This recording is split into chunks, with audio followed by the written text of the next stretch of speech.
ବେଆଇନ ମାଙ୍କଡ଼ା ଚାଲାଣ ଉପରେ କେବେ ଲାଗିବ ରୋକ? ଖଣ୍ଡପଡ଼ା ଅଞ୍ଚଳରେ ଦିନକୁ ଦିନ ବେଆଇନ ମାଙ୍କଡ଼ା ପଥର ଚୋରା ଚାଲାଣ ବଢ଼ିବାରେ ଲାଗିଛି। ତହସିଲ କର୍ମଚାରୀଙ୍କ ପ୍ରଚ୍ଛନ୍ନ ସହଯୋଗରେ ଏଭଳି କାରବାର ବଢ଼ିଥିବା ବେଳେ ମାଫିଆ ମାଲେମାଲ ହେଉଛନ୍ତି।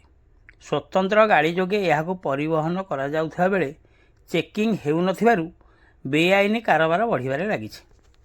ଜିଲ୍ଲା ପ୍ରଶାସନ ଏ ଦିଗରେ ପଦକ୍ଷେପ ନେବାକୁ ସାଧାରଣରେ ଦାବି ହେଉଛି। ନମସ୍କାର, ମୁଁ ସନ୍ତୋଷ କୁମାର ସାହୁ ଆପଣମାନଙ୍କୁ ଖଣ୍ଡପଡ଼ା ଖବରକୁ ସ୍ୱାଗତ ଜଣାଉଛି।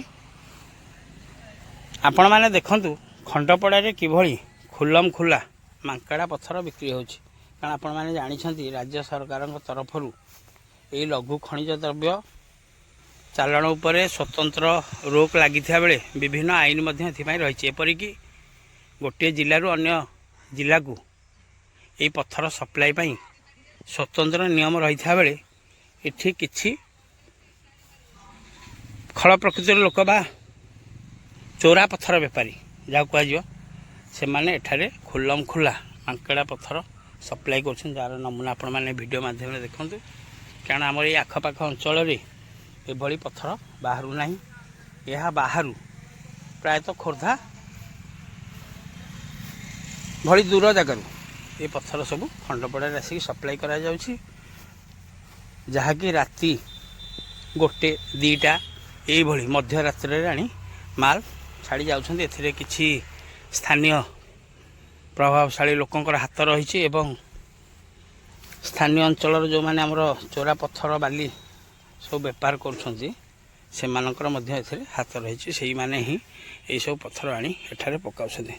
ତେଣୁ ଭିଡ଼ିଓ ମାଧ୍ୟମରେ ଏତିକି ଅନୁରୋଧ ରହିବ ସ୍ଥାନୀୟ ପ୍ରଶାସନକୁ ଏହା ଉପରେ ସ୍ୱତନ୍ତ୍ର ଦୃଷ୍ଟି ଦେବା ସହିତ ସ୍ଥାନୀୟ ତହସିଲ ବିଭାଗ ପକ୍ଷରୁ ମଧ୍ୟ ଏଥିପ୍ରତି ପଦକ୍ଷେପ ନେବାର ଆବଶ୍ୟକତା ରହିଛି।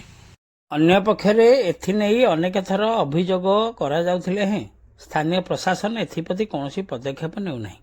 ଏପରିକି ଏସବୁ ବିଷୟରେ ଜାଣିଶୁଣି ମଧ୍ୟ ସତେ ଯେପରି ଆଖି ବୁଜି ଦେଇଛି ସ୍ଥାନୀୟ ପ୍ରଶାସନ ସେପରି ମନେ ହେଉଛି। ଖଣ୍ଡପଡ଼ା ସହର ସମେତ ଆଖପାଖ ଅଞ୍ଚଳରୁ ଏହିପରି ଭାବେ ମାଫିଆମାନେ ଲଘୁ ଖଣିଜ ଦ୍ରବ୍ୟର ଚୋରା ଚାଲାଣ କରୁଥିବା ବେଳେ ସ୍ଥାନୀୟ ପ୍ରଶାସନ ପକ୍ଷରୁ କାହିଁକି ପଦକ୍ଷେପ ନିଆଯାଉ ନାହିଁ, ତାହା ଏବେ ସାଧାରଣରେ ପ୍ରଶ୍ନ ସୃଷ୍ଟି ହୋଇଛି।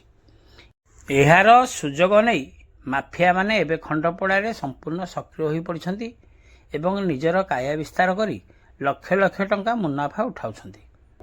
ତେଣୁ ଏପରି ଲଘୁ ଖଣିଜର ଚୋରା ଚାଲାଣ କରୁଥିବା ବ୍ୟକ୍ତିମାନଙ୍କ ଉପରେ ଜିଲ୍ଲା ପ୍ରଶାସନ ଓ ଖଣି ବିଭାଗ ସ୍ୱତନ୍ତ୍ର ଦୃଷ୍ଟି ଦେବା ସହିତ ଦୃଢ଼ କାର୍ଯ୍ୟାନୁଷ୍ଠାନ ଗ୍ରହଣ କରିବା ପାଇଁ ସାଧାରଣରେ ଦାବି ହେଉଛି। ତେବେ ଦେଖିବାକୁ ବାକି ରହିଲା ଖଣି ବିଭାଗ ଓ ଜିଲ୍ଲା ପ୍ରଶାସନ ତଥା ସ୍ଥାନୀୟ ପ୍ରଶାସନ ପକ୍ଷରୁ ଆଗାମୀ ଦିନରେ କି ପଦକ୍ଷେପ ନିଆଯାଉଛି। ରଖୁଛି, ନମସ୍କାର।